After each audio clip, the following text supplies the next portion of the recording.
We are right in the middle of our rainy season here in northern Thailand, so our desert roses are under the shelter.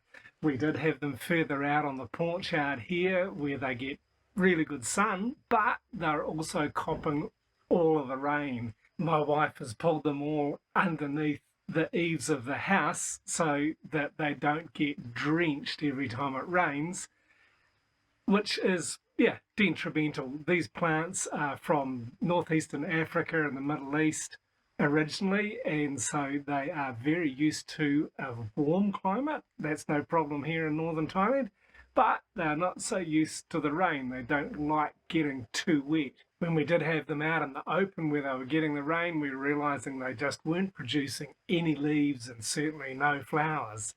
Now that they've been under the shelter for a couple of weeks, the leaf growth has just exploded. They're amazing and so big and so shiny and so healthy.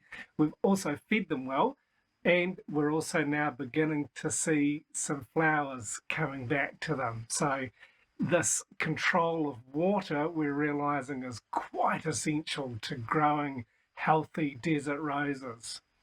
One of the biggest problems that we have with them is root rot, and this is because there's too much water, there's too much moisture, and it's just not good for the plants. The soil that we've potted them in has a good mix of sand and also the coconut husk that helps with drainage. So the soil is very well draining, but with the constant rain, and we've had like days on end of just gentle rain, which keeps too much moisture on these plants. Good for a lot of the other plants in the garden, but not for these succulents and not for our cacti as well. Most of our cacti are older and they can cope with it. They're just not going to produce blooms at this time of the year. So simply repositioning the desert rose plants, or as many of them as we can, underneath the eaves of the house to be able to control the amount of watering they get is having a great effect on them. We're just not expecting to get too many flowers anytime soon because the air is still very humid.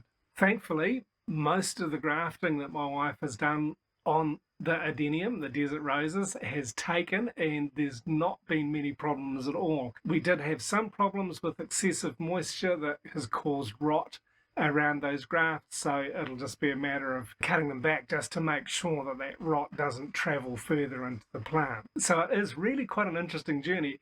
I've had what we call our grandfather Adenium out here on the porch for probably 6 years now and do very little to it. It doesn't get the full rain, it gets full sunshine, but it is slightly sheltered from most of the rain, and it at times loses most of its leaves and doesn't flower much when it's too wet. We do actually need to pull this plant up and repot it, cut its roots back a little bit, give it some TLC, which it hasn't had much of, but it's just showing us that these plants are really quite hardy and respond well when they are in good conditions. We would love to have a greenhouse where we can take care of them and keep them dry and keep them moisture controlled so that they will keep blooming during the year. Then we'll be able to pull some out and put them on display when we have customers here at our Succulents homestay, just to add to the lovely atmosphere of the gardens here.